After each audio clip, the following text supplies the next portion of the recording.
बिस्मिल्लाहिर्रहमानिर्रहीम। अच्छा जी, ये हमारा नया टॉपिक है और इस वीक का लास्ट टॉपिक है बिकॉज नेक्स्ट क्लास जो होगी आपकी वो क्या कहते हैं, क्वेश्चन एंड आंसर सेशन होगा आपका। और इन वीडियोस को आपने जो तीनों मैं आज आप लोगों को दूंगा उसको आपने लाजमन देखना है, तो ही आप इस काबिल हुए कि आप Q&A सेशन में आओ और फिर मुझसे क्वेश्चंस कर सको। आई होप के क्वेश्चंस पूछने की ज़रूरत ना पड़े। ठीक है, अगर आप लोगों ने ठीक तरीके से वीडियोस को देखा, लेक्चर्स को वॉच किया और क्वेश्चन अपने हाथ से भी सॉल्व किए तो सारे पॉइंट्स क्लियर हो जाएंगे इंशाल्लाह। लेकिन खैर फिर भी अगर कोई क्यूरी हो तो फिर आप सब लोग मुझसे Q&A सेशन में पूछ सकते हैं अपनी टाइमिंग में। वो हम डिसाइड कर लेंगे जब भी आना हो। अच्छा जी, ये हमने भी कुछ देर पहले जो चेन रूल देखा था, ये उससे रेलेवेंट एक तरह का टॉपिक है। ठीक है, और पहले इसकी थोड़ी सी ये थ्योरी है, यानी कि बैकग्राउंड में एक्सप्लेन कर दूं कि किस तरीके से है। फॉर एग्ज़ाम्पल, ये हमारे पास एक कोनिकल फ्लास्क है। ठीक है, this is a conical flask, और इसमें जो है हमने कोई लिक्विड जो है वो फिल कर दिया है। ठीक है, this is a conical filter या कोनिकल फ्लास्क, इसमें हमने एक लिक्विड फिल किया है, लेट्स सपोज वाटर। तो आप जानते हैं कि इस लिक्विड को जब हमने फिल किया है, जैसा कि आप पिक्चर में देख भी रहे हो, तो इसकी मल्टीपल फिजिकल प्रॉपर्टीज़ आपको नज़र आ रही हैं। ठीक है ना। ये फ़िल्टर है चूँकि, तो जब हमने इसमें पानी डाला या हमने लिक्विड फिल किया तो फिर क्या होगा, वो नीचे से फ़िल्टर आउट होके निकलना शुरू होगा। इनिशियली जो हमने इसको फिल किया था वो इतना फिल कर दिया था, यहाँ से लेकर के यहाँ तक हमने इसको पूरा फिल कर दिया। लेकिन फिर जैसे जैसे टाइम गुजरेगा वैसे वैसे क्या होगा कि ये लिक्विड जो होगा वो नीचे वाले एग्जिट से निकलना शुरू हो जाएगा और यहाँ पर आपके पास जमा होना शुरू हो जाएगा, जो कि आप अगली वाली पिक्चर में देख रहे हो कि यहाँ पर लेवल जो है वो कम हो गया है। ठीक है, ये नीचे आ गया है लेवल, लेकिन जो नीचे पानी निकल चुका है लिक्विड वो ज़्यादा हो गया है इसके मुकाबले में। ठीक है, तो ये विद रिस्पेक्ट टू टाइम बाहर जो पानी फ़िल्टर आउट होके आएगा वो बढ़ता रहेगा। ठीक है, और काफ़ी देर के बाद क्या हुआ, अब ये लेवल काफ़ी नीचे आ चुका है, लेकिन बाहर जो पानी था वो बढ़ चुका है काफ़ी। तो ये जो पानी बाहर आ रहा है इसका मतलब क्या है, एक्चुअली पानी का वॉल्यूम बाहर आ रहा है। ठीक है ना, it's a kind of volume. जब आप लिक्विड को मेजर करते हो तो liquid in terms of volume major किया जाता है। आप जो 1 लीटर दूध लेने जाते हो या 1 लीटर ऑयल लेते हो, तो litre basically is the unit of volume. ठीक है, तो हमने इसमें बेसिकली एक वॉल्यूम ऑफ लिक्विड पहले फिल कर दिया था। अब जब ये वॉल्यूम हमने फिल किया इस कोनिकल फिल्टर में, तो इस कोनिकल फिल्टर का अगर आप गौर करें तो एक पर्टिकुलर रेडियस मौजूद है। ठीक है, यानी कि ये जो वाटर है इसका एक रेडियस था, ये आर, इनिशियल रेडियस। जैसे जैसे टाइम गुजरेगा वैसे वैसे इसका रेडियस क्या होगा, कम होना शुरू हो जाएगा। ठीक है, इसका रेडियस कम हो रहा है विद रिस्पेक्ट टू टाइम। जब रेडियस कम हो रहा है तो साथ में क्या हो रहा है, इसकी हाइट भी तो डिक्रीज हो रही है। ठीक है, हाइट भी चेंज हो रही है। तो इसका मतलब क्या हुआ, अच्छा, हाइट भी कम हो रही है, फिर साथ में क्या हो रहा है, इसका जो वॉल्यूम इस कोनिकल फ्लास्क के अंदर पहले मौजूद था जो हमने फिलअप किया था, वो वॉल्यूम भी कम हो रहा है। तो यहाँ पर 4 पैरामीटर्स हैं जो कि आपस में इंटरडिपेंडेंट हैं, और वो कौन कौन से हैं, टाइम हो गया। ठीक है, टाइम हो गया, वॉल्यूम हो गया, रेडियस हो गया और हाइट हो गया। These are the 4 parameters which are interdependent. ठीक है, और ये तमाम जो पैरामीटर्स हैं, यानी कि उनमें ये ख़ास तौर पे जो 3 हैं, ये किस पर डिपेंड कर रहे हैं, टाइम पे डिपेंड कर रहे हैं एक तरीके से, क्योंकि जैसे जैसे टाइम चेंज हो रहा है वैसे वैसे वॉल्यूम कम हो रहा है, रेडियस भी कम हो रहा है और हाइट भी वाटर की या लिक्विड की कम हो रही है। तो ये हमारे पास फार्मूला है। ठीक है, इस फार्मूले में कहीं पर भी टी मौजूद नहीं है, टाइम मौजूद नहीं है, because this is the volume of this conical filter. तो कोनिकल फिल्टर का जो वॉल्यूम होता है वो V is equal to pi upon 3R² H होता है। This is the formula for this cone. तो अगर हमें rate of change of volume मालूम करना होगा विद रेस्पेक्ट टू टाइम, यानी कि इसमें जो वॉल्यूम कम हो रहा है टाइम के हिसाब से लिक्विड का, उसका रेट क्या होगा। ठीक है, rate of change of volume with respect to time, तो उसको हम कैसे लिख सकते हैं, D V, rate of change of volume with respect to time, D we upon D T. ठीक है, this is the rate of change of volume with respect to time, यानी कि वॉल्यूम में क्या चेंजिंग हो रही है with respect to change in time. ठीक है जी।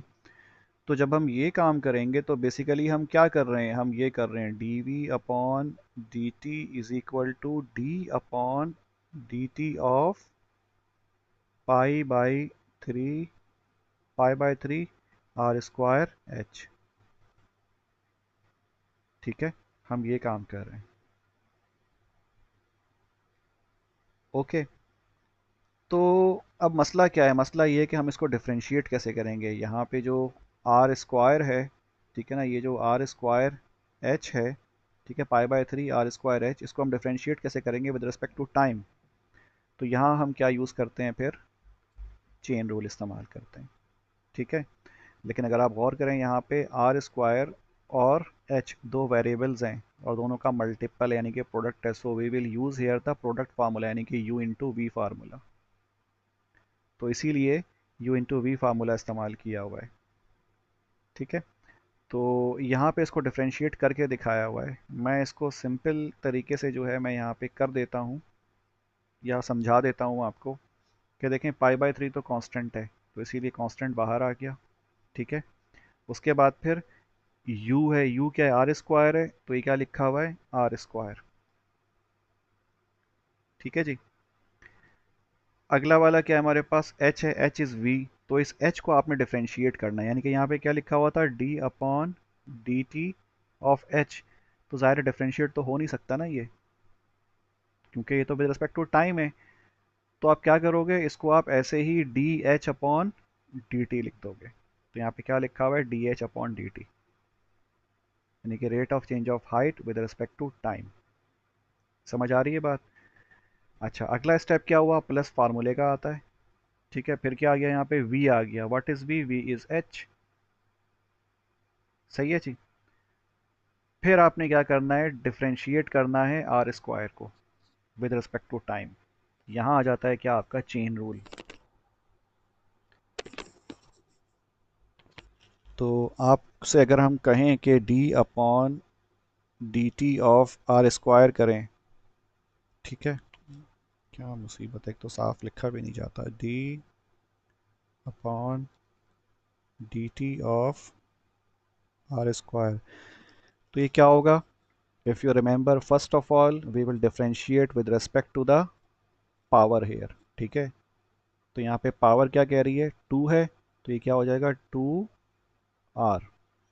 उसके बाद फिर हम, क्योंकि देखें ये r के ऊपर होल पावर होगी, तो पहले हम इसको with respect to power differentiate करेंगे, तो ये क्या हो जाएगा n x n minus one. तो यानी कि n यहाँ पे 2 हो गया, n minus one, two minus one, one हो गया, तो 2r हो गया, 2r की पावर वन। और फिर हम क्या करेंगे, जो इसके अंदर फंक्शन है उसको डिफ्रेंशिएट करेंगे, यानी कि d upon D T of r. और जाहिर सी बात है आर तो डिफ्रेंशिएट हो नहीं सकता टी से, तो जिस तरह हमने एच लिखा था डी के साथ, वैसे ही हम इसको भी लिख देंगे, यानी कि 2r और D R upon D T. ठीक है, तो यहाँ पे यही लिखा हुआ है 2r D R upon D T. This is from the chain rule. Next step में थोड़ा सा इसको सिंप्लीफाई किया हुआ है। ठीक है, तो सिंप्लीफाइड फॉर्म में अगर इसको हम लिखेंगे तो इसमें लिखेंगे pi by three r square d H upon D t, और ये 2r h d are upon D T. तो फर्स्ट कर लीजिए कि अगर हमें rate of change of height पता हो with respect to time, rate of change of radius पता हो विद रिस्पेक्ट टू टाइम, वो वैल्यूज़ हम यहाँ पे पुट कर देंगे। ठीक है, और एट दैट पर्टिकुलर इंस्टेंट हमें रेडियस और हाइट भी पता हो तो हम यहाँ पुट कर देंगे, तो हमें क्या मिल जाएगा, rate of change of volume मिल जाएगा। ठीक है, तो D we upon D T के लिए हमें क्या कुछ चाहिए, हमें D we upon D T यानी कि rate of change of volume. जाहिर सी बात है किसी पर्टिकुलर टाइम पे होगा, at particular time, time is equals to first कर लें 2 सेकेंड, तो जहाँ जहाँ टी होगा वहाँ वहाँ हम क्या पुट कर देंगे, टाइम 2 सेकेंड पुट कर देंगे। ठीक है, लेकिन इस 2 सेकेंड के ऊपर rate of change of height क्या थी वो भी पता होनी चाहिए, rate of change of radius क्या था ये भी मालूम होना चाहिए, साथ में 2 सेकंड के ऊपर रेडियस की वैल्यू क्या थी ये भी पता हो, और हाइट क्या थी ये भी मालूम होना चाहिए। अगर ये तमाम चीज़ें हमें पता होंगी तो हम क्या मालूम कर सकते हैं, D we upon D t at t is equals to 2 second. So this is the differentiating equations of related rates. ये जो रेट ऑफ चेंज है ये आपस में क्या है, रिलेटेड है, एक दूसरे के साथ इंटरकनेक्टेड है। ठीक है जी। तो ये सिर्फ समझाने के लिए स्लाइड है, थोड़ा सा ये देख के डर सा लगता है, मुश्किल सा लगता है, but it's not that difficult. अब एक एग्जाम्पल है, suppose that x and y are differentiable functions of t। ठीक है, हम फर्स्ट कर लेते हैं कि x और y जो हैं वो t के डिफरेंशिएबल फंक्शंस हैं, and are related by the equation y is equals to x cube. और रिलेट किससे हैं, y is equals to x cube से। आपने क्या मालूम करना है, dy बाई डी टी मालूम करना है, time t is equals to 1, x is equals to 2, and dx upon D t is equals to 4 at time t is equals to 1। देखिए इसमें सारी चीज़ें गिवन है आपको, जो जो हमें चाहिए होंगी। ठीक है, तो हमें क्या दिया हुआ है, असल में हमें फंक्शन दिया हुआ है y is equals to x cube, हमें D Y by D T निकालना है। इनके जो y है इसको हमने with respect to D T differentiate करना है, जबकि आगे फंक्शन में आपको कहीं t नज़र ही नहीं आ रहा। सही है, लेकिन उसकी आसानी के लिए हमें क्या दिया हुआ है, D x upon D T दिया हुआ है, जो कि हम आगे इस्तेमाल करेंगे। तो खैर, हमें ये फंक्शन पता है, हमें डिफ्रेंशिएट करना है with respect to D Y upon D T. तो यहाँ पे हमने वही काम किया, D Y by D T निकाला, D upon D T of x cube. ठीक है, ये जो y है इसको हमने डिफ्रेंशिएट किया है। सही है जी। ये क्या है, y is equal to x cube, ऊपर किया हुआ है बट मैं फिर भी कर देता हूँ उसे थोड़ा सा ज़्यादा बेहतर समझ में आता है, d Y by D t is equals to d upon D T of x cube.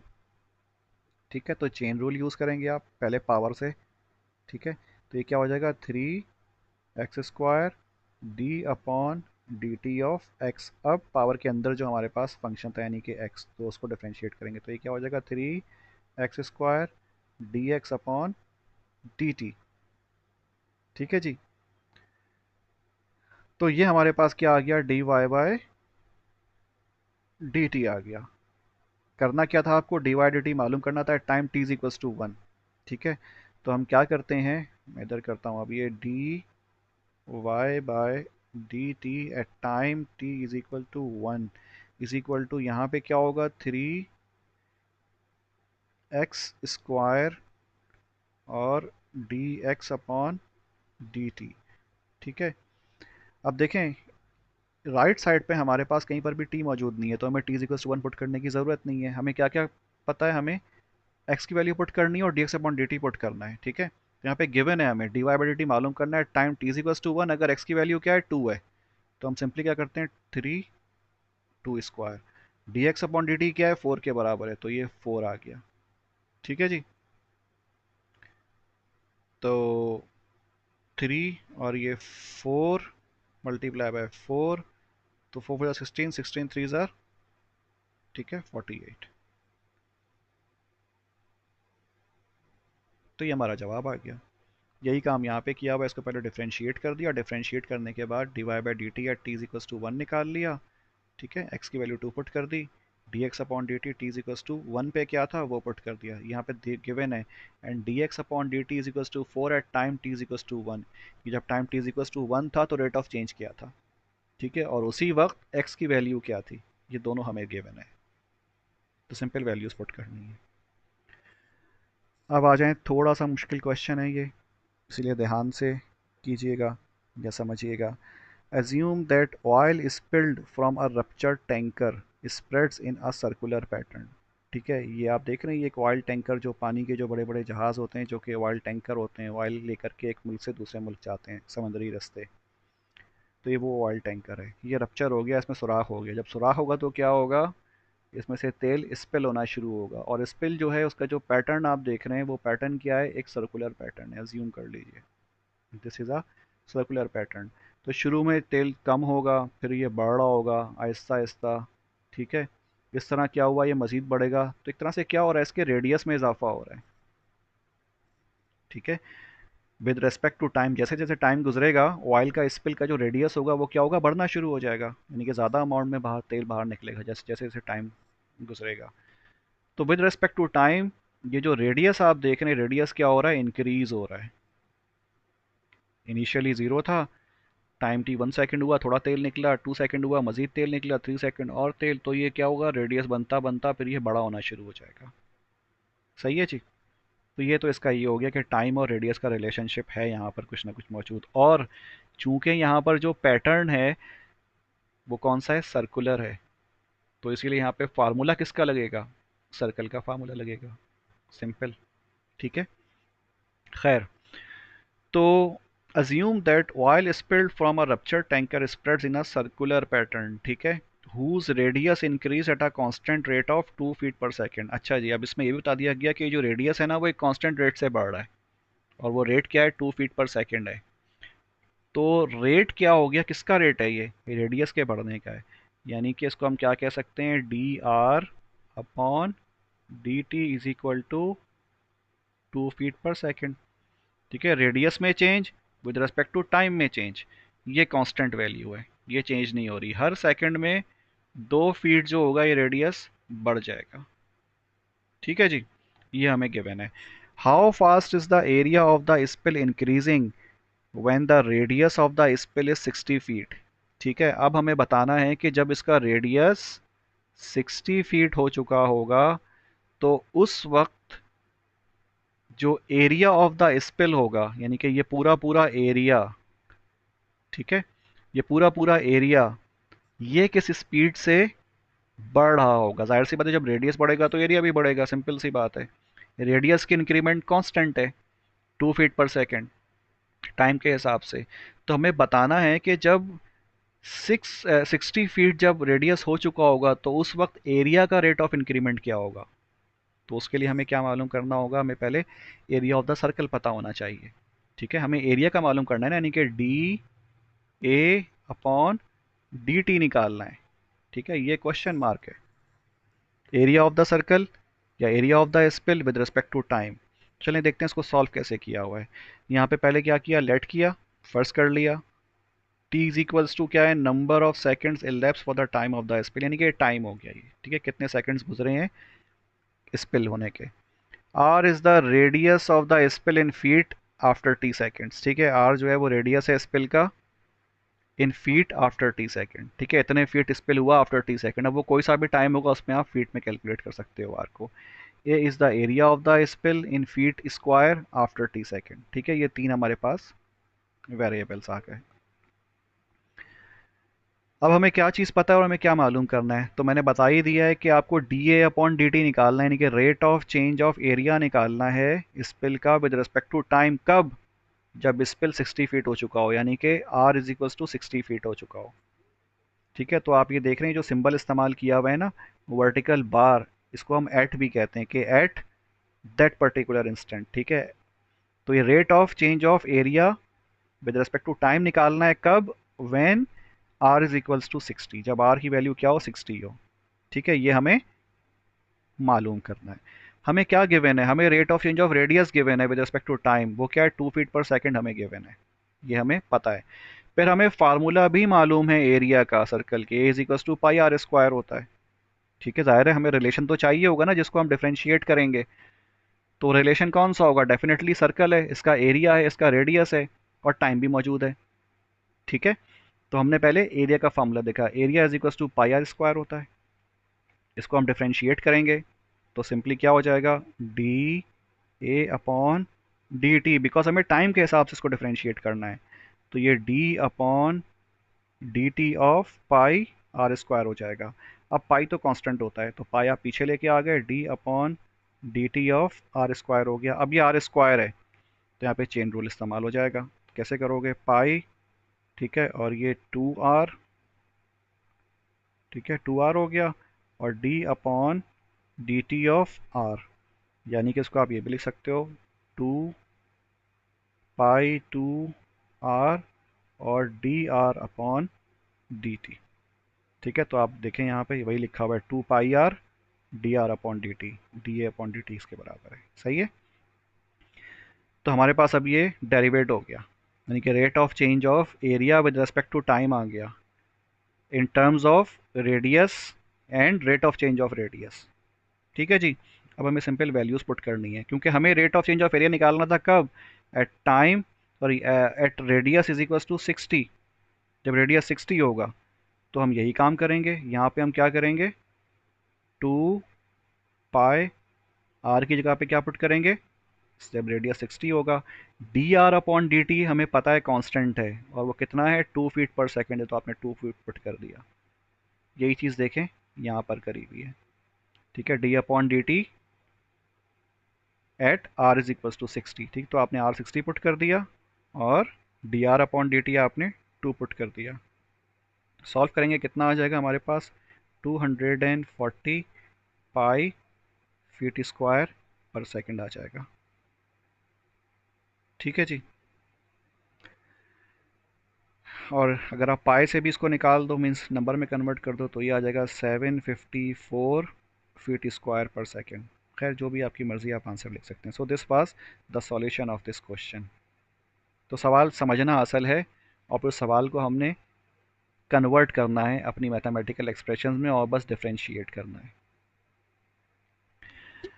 Example number 4, in figure 3.4.5 we have shown a camera mounted at a 3000 at point 3000 feet from the base of a rocket launch pad। ठीक है, एक camera है, देखें ये camera जो है ये mount किया हुआ है, और ये क्या कर रहा है, इस रॉकेट का जो मोशन है ना उसको नोट कर रहा है। तो रॉकेट जाहिर सी बात है इनिशियली यहाँ पर होगा, नीचे ये उड़ता हुआ ऊपर गया होगा। सही है जी। तो ये कैमरा जो है उसके पहले कैमरे की डायरेक्शन क्या होगी, इस तरफ होगी। तो जैसे जैसे रॉकेट ऊपर जाएगा वैसे वैसे कैमरे का जो एंगल होगा ना, पहले 0 डिग्री था, फिर ये थोड़ा सा बढ़ेगा, 1 डिग्री, 2 डिग्री, 3 डिग्री, 4 डिग्री, 10, 45। ठीक है, तो ये बढ़ रहा है इसका एंगल। सही है जी। तो इसका मतलब क्या हुआ कि रॉकेट की जो हाइट है उस पर डिपेंड कर रहा है क्या चीज़, कैमरे का एंगल। जितनी हाइट ऊपर चली जाएगी उतना ही एंगल क्या होगा, कैमरे का बढ़ रहा होगा उसी रेट के साथ।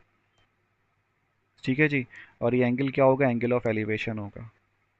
अच्छा, इसमें एक और चीज़ शामिल होगी, और वो क्या होगी, टाइम। ज़ाहिर सी बात है, जब रॉकेट ऊपर जाएगा तो टाइम तो कंज्यूम करेगा। ठीक है जी, तो इसको भी जहन में रखना है आपने। और एक और चीज़ कि ये जो शक्ल बन रही है, ये शक्ल कौन सी बन रही है, ट्रायंगल बन रही है। तो आपको यहाँ पे ट्रायंगल और राइट एंगल ट्रायंगल बन रही है, तो आपको यहाँ पे राइट एंगल ट्रायंगल भी इस्तेमाल करना होगा कहीं पे। खैर अब क्वेश्चन पढ़ते हैं ठीक से। In figure 3.4.5 we have shown a camera mounted at a point 3000 feet from the base of the rocket launching pad. ठीक है, तो ये बेस है, बेस से जो है इस रॉकेट को जो है वो लॉन्च किया। ठीक है, और इस रॉकेट का डिस्टेंस कैमरे से कितना है, 3000 फीट का फासला है। देखें हॉरिजॉन्टल डिस्टेंस कितना है इसका, 3000 फीट का फासला है। यहाँ रॉकेट था, यहाँ कैमरा है, बीच का फासला कितना है, 3000 है हॉरिजॉन्टल डिस्टेंस। ठीक है, लॉन्चिंग पॉड से, पैड से। If the rocket is rising vertically at 8800 8080 feet, sorry 880 feet per second, when it is 4000 feet above the launching pad. ठीक है, अगर रॉकेट राइज कर रहा है vertically at a rate of 880 feet per second, यानी कि एक सेकंड में ये 880 फीट ऊपर चला जाता है, और ये कांस्टेंट रेट है। ठीक है, rising vertically eight 880 feet per second when it is 4000 feet above, नहीं कांस्टेंट नहीं है ये, रेट ऑफ इंक्रीमेंट कब है, जब इसकी हाइट कितनी है, 4000 फीट है। यानी कि जब ये 4000 फीट पे पहुंचा तो उस वक्त इसकी स्पीड क्या थी, इसकी वेलोसिटी क्या थी, 8000 फीट पर सेकंड इसकी स्पीड थी। ठीक है, ये हमें स्पीड गिवन है जब हाइट कितनी है, 4000 फीट है। ठीक है, लॉन्चिंग पैड से इतना ऊपर है ये, तो उस वक्त रॉकेट की स्पीड क्या थी। How fast must the camera elevation angle change at the instant to keep the camera aimed at the rocket. अच्छा, जब ये 4000 फीट की हाइट पे पहुंच गया और उसकी स्पीड रॉकेट की कितनी थी, 880 फीट पर सेकंड थी, तो उस वक्त जो कैमरे का जो एंगल है, एंगल ऑफ एलिवेशन, वो किस रेट से चेंज हो रहा होगा, ताकि वो उसको फोकस में रख सके, ये आपको मालूम करना है। एंगल का रेट ऑफ चेंज मालूम करना है। ठीक है, तो इसका मतलब क्या हुआ कि अब हम पहले वेरिएबल्स डिफाइन कर लेते हैं। तो हमारे पास टी जो हो गया ये नंबर ऑफ सेकंड हो गया, जाहिर सी बात है फीट पर सेकंड गिवन है तो यहाँ पे टाइम तो इन्वॉल्व हो गया। ठीक है जी। तो हमने टाइम को टी से रिप्रेजेंट कर दिया, एंगल को फाई से रिप्रेजेंट कर दिया, कैमरे के एंगल ऑफ एलिवेशन को, this is angle of elevation. ठीक है जी। और एच जो है हमारे पास वो क्या हो गया, हाइट हो गया। ठीक है जी। और इसी हाइट का जो चेंज है यानी कि रेट ऑफ चेंज वो 880 फीट पर सेकंड हो गया। खैर, तो ये तीन हमारे पास वेरिएबल हो गए। ओके।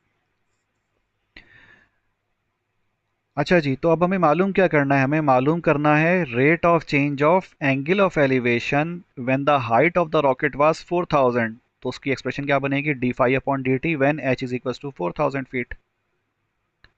ठीक है। हमें इस 4000 फीट पर जब पहुंचा था उस वक्त क्या गिवन था, हमें rate of change of height given थी या स्पीड गिवन थी, d H upon D t given था हमें at h is equal to 4000, जो कि क्या है 880 फीट पर सेकेंड है। सही है जी।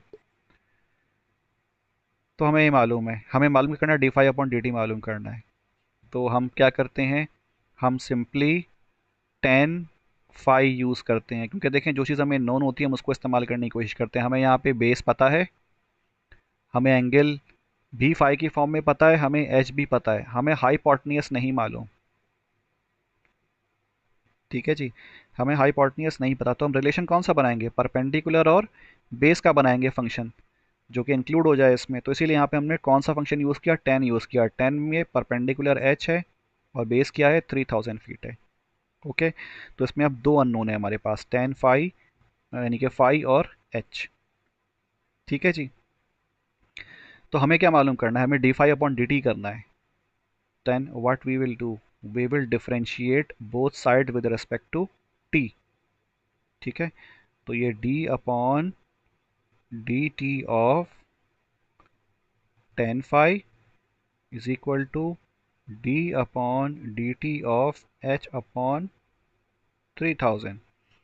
क्या जवाब आ जाएगा, पहले हम इसको ट्रिग्नोमेट्रिक फंक्शन के हिसाब से डिफरेंशिएट करेंगे, यानी कि d upon D T of tan phi के हिसाब से। तो ये क्या आ जाएगा, सेक स्क्वायर फाई। ठीक है। चेन रूल यूज़ कर रहे हैं। इसके बाद फिर अब इसका एंगल डिफरेंशिएट करेंगे, यानी कि d upon D T of phi. ठीक है, इज इक्वल टू, यहाँ पे क्या है 3000 कांस्टेंट है, बाहर आ जाएगा। तो ये 1/3000 और D upon D T of H, तो ज़्यादा डिफरेंशिएट तो होते नहीं है, तो ये D H upon D T आ जाएगा। ठीक है। सेक स्क्वायर है यहाँ पर। तो हमें मालूम क्या करना है, हमें d phi upon D t मालूम करना है, जो कि ये हमें मिल गया है। सही है जी। अच्छा। तो खैर यही फार्मूला जो है वो ड्राइव होने के, आई मीन डेरिवेट होने के बाद हमें यहाँ पर नज़र भी आ रहा है। ओके। अच्छा जी। अब अगर हम गौर करें इधर तो हमें क्या कुछ पता है, देखिए हमें मालूम क्या करना है, हमें मालूम करना है d phi upon D T. ठीक है।